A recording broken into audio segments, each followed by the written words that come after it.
Not until he disappears behind a creaky door does Forry's macabre world reveal itself.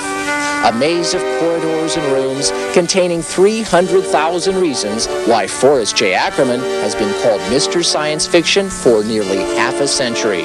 It all started in 1926 when 10-year-old Forry says he heard this very comic book speak to him. Corner of Santa Monica and Western, science fiction magazine called Amazing Stories. Jumped off the newsstand, grabbed hold of me, said, "Take me home, little boy, you will love me." In the 18 rooms that make up Acker Mansion, Forrest keeps 125,000 photographs, 600 movie props and artifacts, and 50,000 books. Right here, he has 250 separate editions of Dracula. This is nice. Earth from the Grave of Vlad the Impaler. He was the bloodthirsty Romanian who inspired Bram Stoker to write Dracula.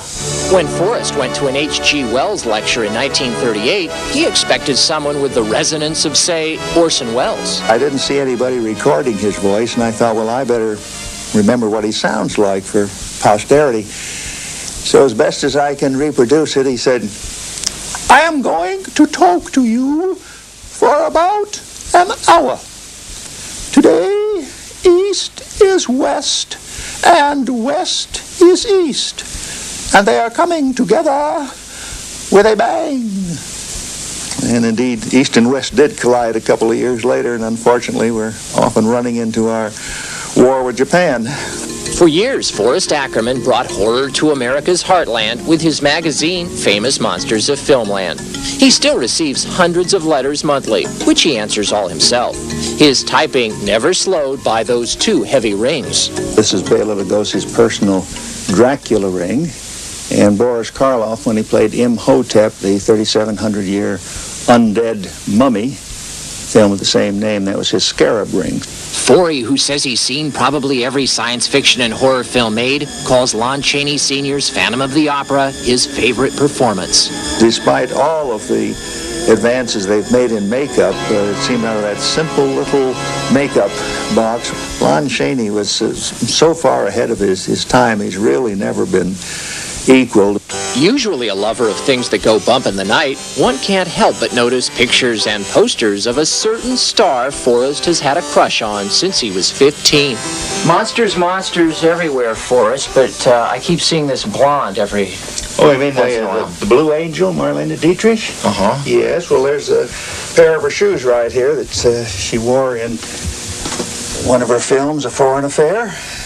Right next to the life masks of... Yes, of Karloff and Lugosi, and matter of fact, there's myself when I was alive.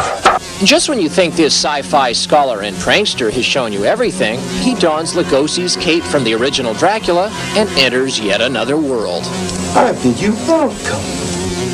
He calls it Grizzly Land, where Forry keeps his most grisly props. 365 days a year, a little house of horrors. 300,000 items, and Forrest J. Ackerman swears he knows where 299,000 of them are.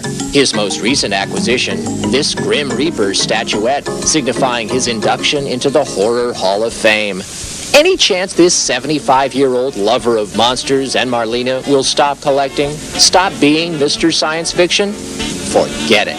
And since I don't drink, smoke, or dope, my greatest failing is seeing films. Once saw 356 in a single year. I wouldn't dream of retiring. Only in Hollywood, I'm Peter Jones.